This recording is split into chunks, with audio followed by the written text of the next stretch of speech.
Advice for recent widows. Advice for recent widows. Hello, ladies. This is Carmen Chloe, creator of SingleMarriedWidow.com.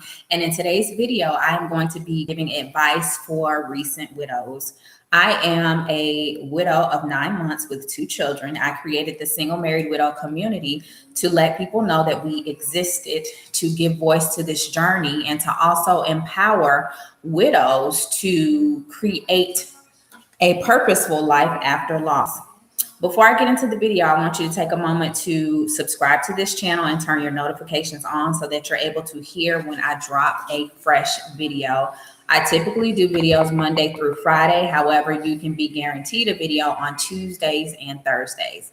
So let's go ahead and get into it. Advice for recent widows. And I've been 9 months a widow now, and I still consider that fairly recent. However, this is more so for the women who are like 3 months and under in this journey. Okay. It can be quite debilitating, quite paralyzing, and just bewildering when you wake up and you realize that you are a widow. Okay. The morning after, that first morning where you wake up and you think like, was it a dream? Did I have a bad dream that my husband passed away? And then you realize like, oh no, it wasn't a dream. Like it was real. Like that first morning when you wake up, that can be one of the hardest moments that anybody could ever have to experience. And I remember going through almost that same morning for like a while, like waking up every morning, like, did I dream that No, it's not a dream, it's real. And then the tears would flow, and that overwhelming feeling of like hollowness and like void would come. And I went through that period for a while where I would wake up in the morning and I would be like, did I dream that Zachariah died? That was my late husband's name. And I realized that no, it wasn't a dream, it's real.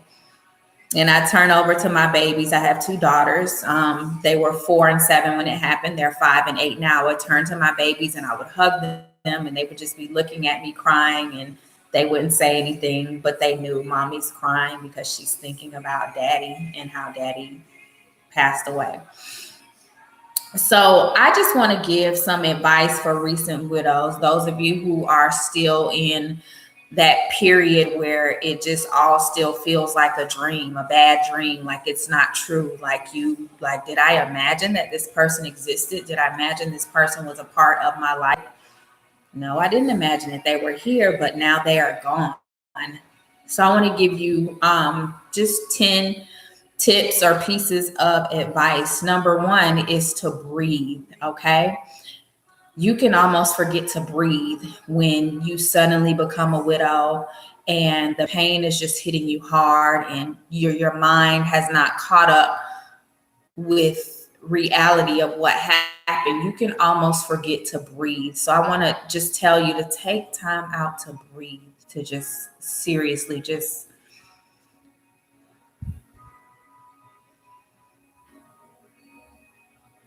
take time out to breathe. Okay. Number 2, and this one is probably going to be a difficult one unless you have some type of assistance. Try as hard as you can to eat and to sleep. My sleeping pattern was thrown off completely when my husband passed away. He would get in, late in the evenings, but I would always hear when he opened the door and the alarm went off, and that would give me a sense of comfort. When he would leave out early in the morning, although I would be half asleep, I would remember to say the prayer, my covering prayer that I would say for him whenever I heard him leaving the house. It was very difficult for me to sleep, not being able to hear him come in at night and not hearing him leaving. It just threw my whole pattern off, because remember, when you marry someone, your soul is literally being linked and connected with them. So a part of my soul was torn and taken away. So sleeping was not normal for me in the beginning. I couldn't sleep. I would stay up until 4 or 5 and then try to get some sleep. If I did go to sleep, I would wake up in a night sweat. And I just couldn't sleep. Eating, I just had no desire to eat. I'm a naturally small framed woman, but I lost so much weight like those first 3 months, and I'm still, working on getting it back, getting my appetite back. And I lost so much weight to the point to where, like, my cousin, she had come up from Miami to Georgia, and she had to force me to eat because I would not eat. Number 3 is your support circle. If you can have a support circle, a trusted support circle around you, allow them to be there for you. Allow them to be there for you so that they can remind you to eat, so that they can remind you to, good morning, sissy, how you doing?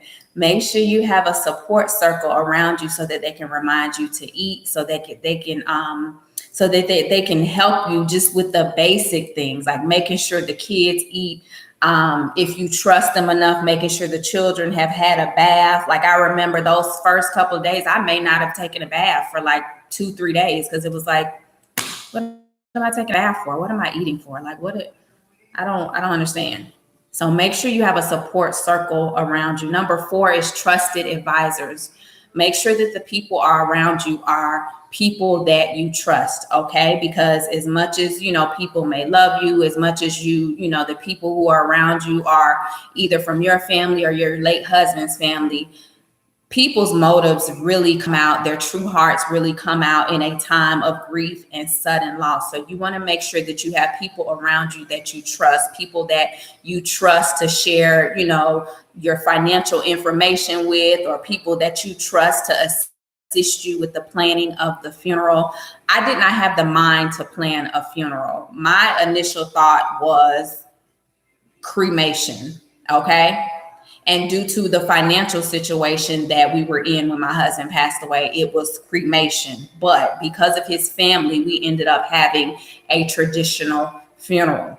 One of his family members took over the planning and everything. And although I don't agree with a lot of things that went down with that particular family member and some other family members, I am thankful to that particular family member for taking over the planning of the funeral, with the exception of her.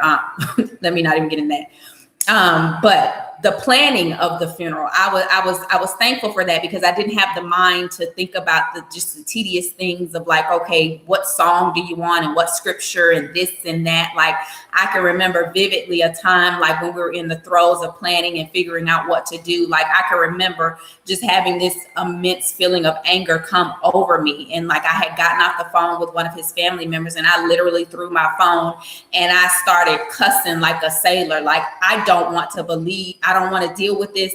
I cannot believe you left me here with these people. I got to deal with these people, and you left me here with these 2 kids, like just cussing and fussing like a sailor. And I had stopped cussing years before I even got saved. So it was just so heavy on me. So you have to make sure that you have some trusted advisors around you that can help you with the planning of the funeral, but then the people that are not going to take advantage of you and overstep their boundaries towards the end. Because the person who, I'm thankful they stepped in and planned the funeral, they overstepped their boundary, because the actual, what do you call those things? The death certificates, the official death certificates for my husband, they weren't even sent to me.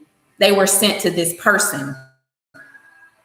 I had to meet this person to get my husband's death certificate. And I didn't even get both of them. They give you 2 official copies. I didn't get both of the official death certificates. She gave me one of them, and she kept the other one without asking me, without consulting with me, without telling the funeral director, no, you need to send these documents to his wife, because that's his wife. So you have to make sure that you trust the people that are around you. And this same person who was like, oh, I'm doing this because Zachariah would not be pleased if I didn't take care of you and those girls. This same person turned around, and because I was in a state of grief and not really in my right mind, this same person asked me for my children's social security numbers under the guise of wanting to set up a trust for them. Yes, in-laws can be a handful. This same person asked me for my children's social security numbers so she could set up a trust for them. Now, I had heard from another person that one of my late husband's friends wanted to create a trust for the girls. And I was like, okay, that sounds good. But when this family member came to me, she didn't even mention my late husband's friend who wanted to do this. She didn't even mention it was his idea. She presented it as if it was something that she was thinking about doing. Okay. And I had to let her know I don't feel comfortable giving my children social security numbers to anybody. Okay. I don't feel comfortable giving that information to my own mother. My mother loves my children like her own. So she was kind of taken aback by that. And at that point, I was like, oh my God, like, I need to tighten up because I literally have wolves in sheep's clothing around me. So I need to tighten up. And it's a whole nother like backstory to that, which I may or may not share in my book if the Lord leads me to, but you have to make sure that you have some trusted advisors around you. Okay. Because just because people loved your late husband, it doesn't mean that they loved you. Some people were simply tolerating you because you were his wife. Okay. And a lot of that was exposed. So you make sure that you have some trusted advisors around you. If you get a check in your spirit that this don't feel right, shut it down. Okay. Number 5 is to take it moment by moment. Your emotions will change moment to moment. I am 9 months out. Okay.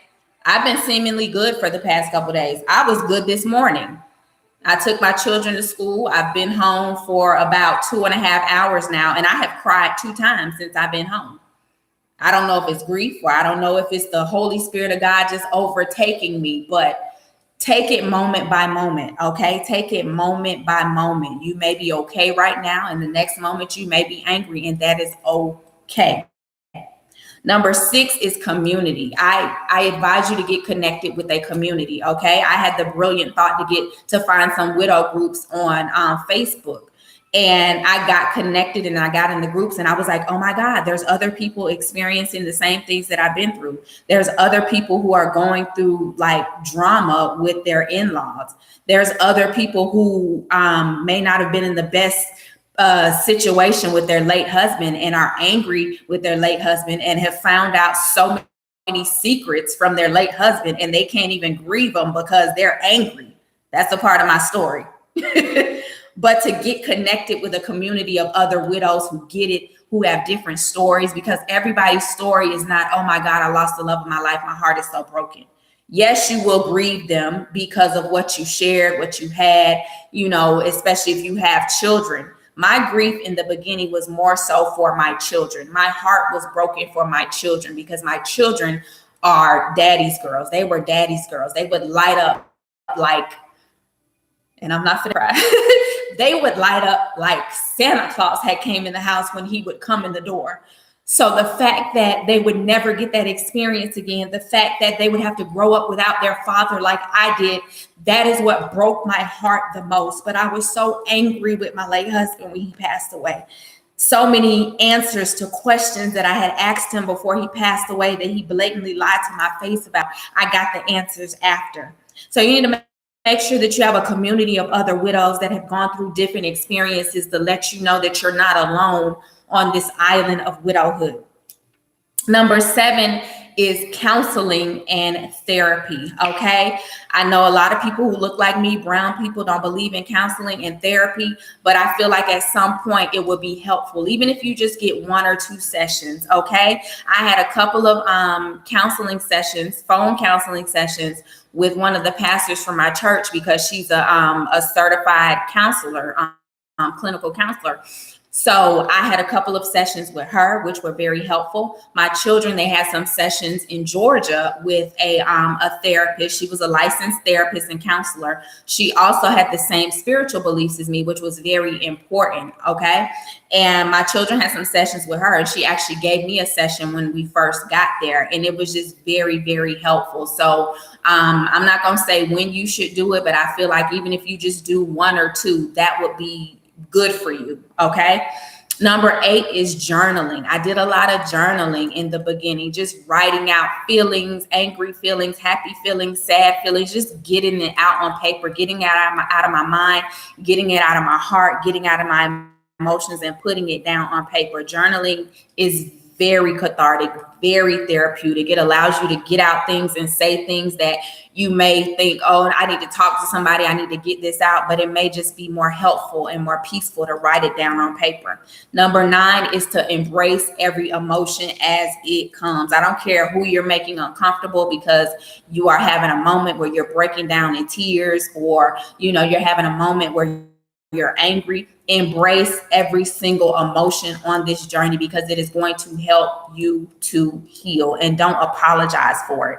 And number 10 is evolution. Okay. Realize that you are going through an evolution. You will never ever be the same person again that you were before your late husband passed. Never. You'll never be that person again. And that's okay. But just know that even though you're not okay, and even though it may take years for you to be okay, whatever the hell that means, okay, just know that eventually you will be able to function again. You will be able to live life again. No, it will never be the same, okay? But you'll be able to live again, and to breathe again, and to evolve, and to find purpose in it all. That's all I have for y'all today. I did not mean for this video to be as long as it was, but I'm letting Holy Spirit have his way in this day, in the future, and whatever it is that he is doing through me, especially with the single married widow movement. I thank you guys for hanging out with me live. I so appreciate it. I definitely am going to be sticking to YouTube and doing more live videos, because this is definitely like where I'm supposed to be with this message for the widow. So thank you so much for hanging out, for tuning in. If you are a widow, I invite you to join the single married widow community if you have not done so already. I'm going to leave the information in the description section so that you can do that. And again, thank you guys so much for hanging out and for tuning in with me. Have an amazing day, ladies, and I will see you on the next video. Peace, y'all.